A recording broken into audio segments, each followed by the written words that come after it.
بسم الله الرحمن الرحيم. الرحمن علم القرآن، خلق الإنسان علمه البيان. الشمس والقمر بحسبان، والنجم والشجر يسجدان. والسماء رفعها ووضع الميزان، ألا تطغوا في الميزان.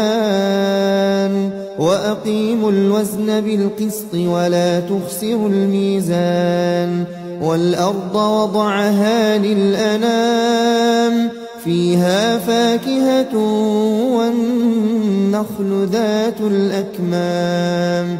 والحب ذو العصف والريحان، فبأي آلاء ربكما تكذبان. خلق الإنسان من صلصال كالفخار، وخلق الجان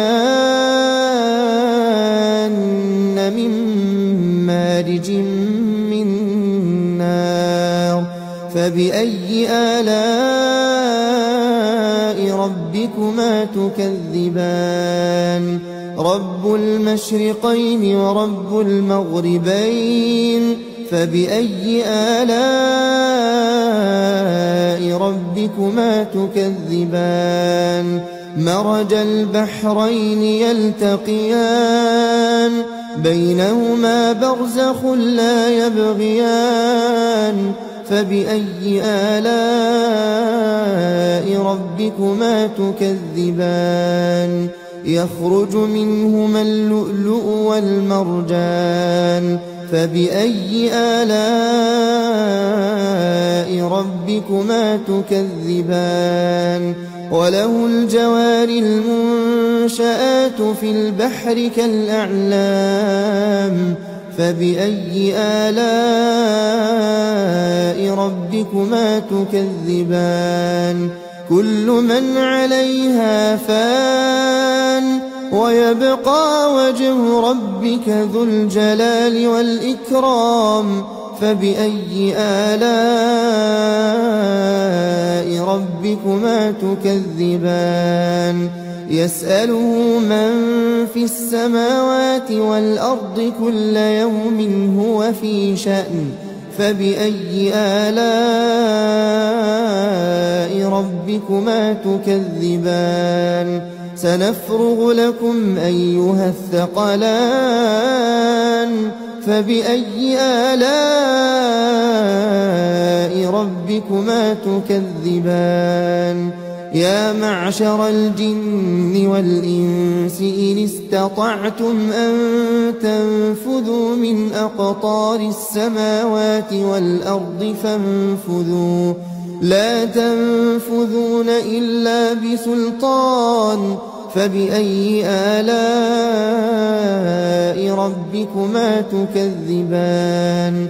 يرسل عليكما شواظ من نار ونحاس فلا تنتصران. فبأي آلاء ربكما تكذبان. فإذا انشقت السماء فكانت وردة كالدهان. فبأي آلاء ربكما تكذبان. فيومئذ لا يسأل عن ذنبه إنس ولا جان. فبأي آلاء ربكما تكذبان. يعرف المجرمون بسيماهم فيؤخذ بالنواصي والأقدام. فبأي آلاء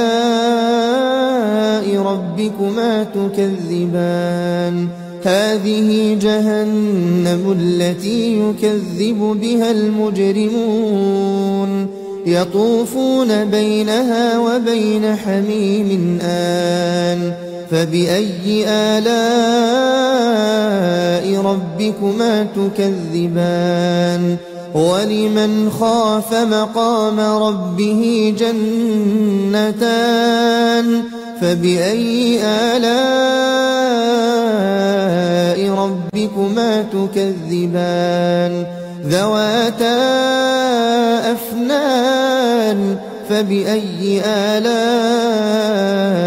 ربكما تكذبان فيهما عينان تجريان فبأي آلاء ربكما تكذبان فيهما من كل فاكهة زوجان فبأي آلاء ربكما تكذبان متكئين على فرش بطائنها من استبرق وجنى الجنتين دان فبأي آلاء ربكما تكذبان فيهن قاصرات الطرف لم يطمثهن إنس قبلهم ولا جان فبأي آلاء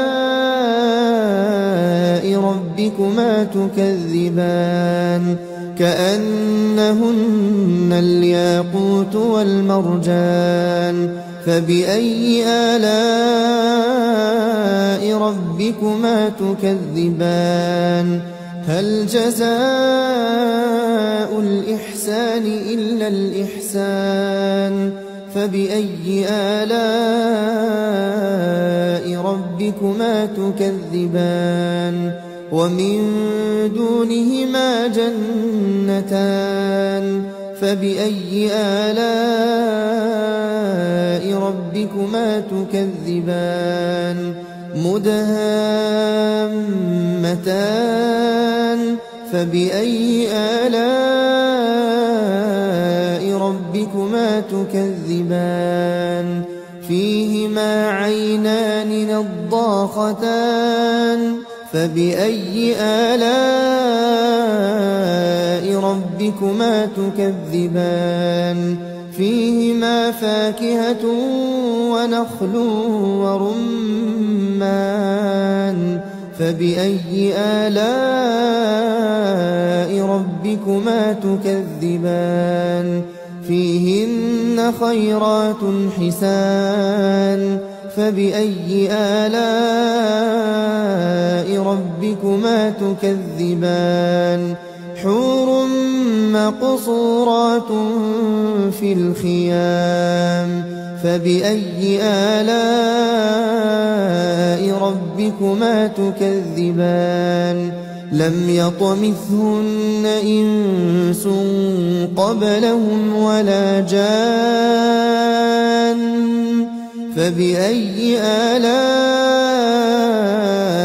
ربكما تكذبان متكئين على رفرف خضر وعبقري حسان فبأي آلاء